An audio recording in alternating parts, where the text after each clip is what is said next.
از ابتدا زمانی که خدا آسمان ها و زمین را خلق نمود، زمانی که کل موجودات زنده اعم از خرد و کلان را که در دریاها زندگی می کنند، انواع پرندگان، خزندگان، جانوران و تمام حیوانات اهلی و وحشی را خلق نمود، عیسی در آنجا بود. زمانی که خدا انسان را مرد و زن آفرید، آنها را به شکل خود آفرید. زمانی که خدا با آنها گفت بارور و زیاد شوید، عیسی در آنجا بود. عیسی در حضور خدا بود. او خود خدا بود و بدون او چیز خلق نشد. وقتی مار آدم و حوا را فریب داد و آنها از خدا نافرمانی کردند، مرگ و گناه به جهان آمد و انسان را از خدا جدا نمود. اما خدا این وعده را داده بود که روز فرزند به دنیا می آید و سر مار را می شکند. این فرزند عیسی بود. بعد از گذشت سالها خداوند با یک مرد عادل به نام ابراهیم پیمانی بست. خدا به ابراهیم وعده داد که نسل تو را برکت می دهم و نسل آینده تو باعث برکت تمام ملت ها در جهان خواهد شد. این نسل عیسی بود. سالها گذشت. خدا از طریق پیامبرش اشعیا سخن گفت که یک طفل از باکره متولد می شود. نام او مشاور عجیب، خدای قادر، پدر جاودانی و سلطان سلامتی می باشد. در وقت موعود فرشته به نام جبرائیل دختر باکره به نام مریم را ملاقات کرد. او به مریم گفت تو با قدرت روح القدس حامله خواهی شد. آن طفل پسر خدا نامیده می شود. مریم حامله شد و طفل را به دنیا آورد. بنا به گفته فرشته آن طفل را عیسی نامیدند. فرشته خداوند به چوپانانی که در وقت شب از گله خود نگهبانی می‌کردند ظاهر شد و به چوپانان گفت در بیت لحم نجات دهنده به دنیا آمده است. چوپانان نوزاد را در قنداق پیچیده و در آخور خوابیده یافتند. وقت عیسی تقریباً 30 ساله بود، به دست شخص به نام یحیی در آب تعمید گرفت. روح خدا به صورت کبوتری بر عیسی نازل شد و صدای خداوند از آسمان آمد: این است پسر عزیز من که از او خوشنود هستم. عیسی با دانایی و حکمت تعلیم میداد. عیسی مریضان را شفا میداد. مردم زیاد را نان میداد. ارواح ناپاک را بیرون میکرد و حتی مردگان را زنده میکرد. عیسی همه این کارها را با محبت انجام میداد تا مردم را به سوی خداوند پدر و خالق همه چیز بازگرداند. اما مردم خودش او را خوار شمردند و رد کردند. او را بدون کدام دلیل دستگیر کردند، آب دهان بر او انداختند و شلاق زدند. تاج از خار بر سرش گذاشتند. زمانی که فرمانداران رومی می‌خواستند عیسی را آزاد کنند، اما مردم خودش قبول نکردند. آنها فریاد زدند مصلوبش کن. سپس پیلاطس فرماندار رومی حکم مصلوب نمودن عیسی را داد. عیسی را مجبور نمودند که صلیب خود را تا تپه‌ای به نام جلجتا حمل نماید. دستان و پاهای او را بر صلیب محکوب نمودند و در آنجا رهایش کردند تا در کنار 2 دزد بمیرد. حتی زمانی که عیسی بر صلیب محکوب بود، او به طرف آسمان فریاد زد: ای پدر، اینها را ببخش به خاطر کاری که کردند، زیرا نمی‌دانند چی می‌کنند. بعد از گذشت چند ساعتی که عیسی بر صلیب بود، تاریکی آسمان را فرا گرفت و عیسی گفت تمام شد. سپس عیسی سر به زیر انداخته و جان سپرد. او خون خود را برای گناهان بشر ریخت. در آن لحظه زمین لرزید و پرده قدس الاقداس عبادتگاه از بالا تا به پایین دوباره شد.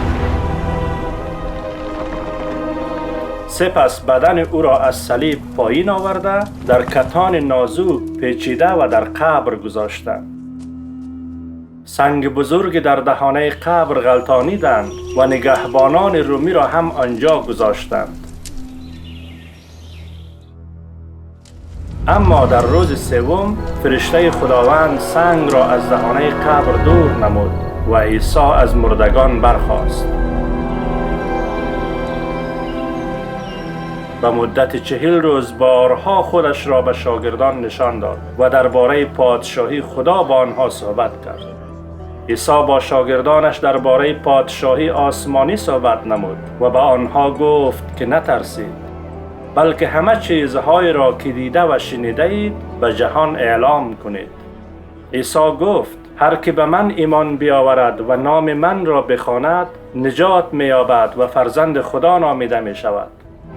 بعد از آن عیسی با آسمان صعود نمود و نزد پدر بازگشت.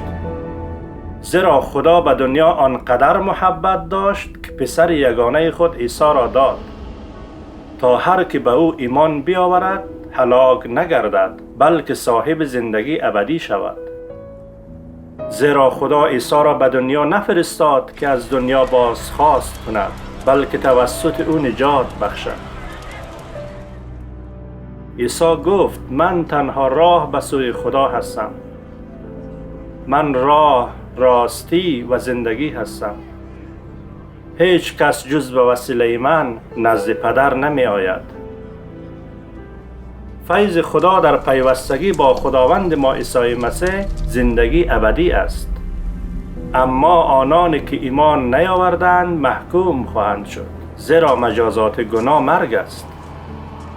همه ما گناه و شرارت کرده ایم، اما عیسی می خواهد تمام گناهان کسانی که به او ایمان آورند ببخشد.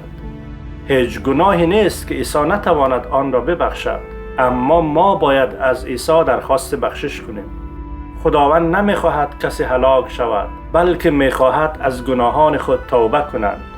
ما باید با زبان خود اقرار نماییم که عیسی خداوند است و با تمام قلب خود به او ایمان بیاوریم.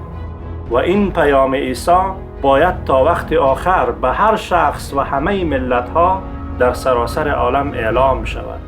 عیسی دوباره می آید و در آن روز آسمان تاریک خواهد شد، آتش از آسمان فرو ریخته و زمین خواهد لرزید.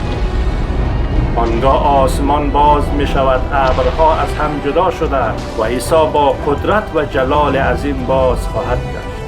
لشکریان آسمانی را رهبری می کند و تمام جهان را داوری خواهد کرد. کسانی که به عیسی ایمان دارند وارد ملکوت آسمانی شدند و برای همیشه با عیسی زندگی خواهند کرد. عیسی کل چیز را از نو می سازد. او هر اشک را از چشمان پاک می کند و دیگر از غم، درد و رنج اثری نخواهد بود. اما کسانی که نام عیسی را رد کردند و به او ایمان نیاوردند برای همیشه زیر حکم باقی می مانند. عیسی گفت دروازه‌ای که به زندگی منتهی می شود راهش تنگ و مشکل است، اما دروازه‌ای که به هلاکت منتهی می شود راهش آسان و وسیع است.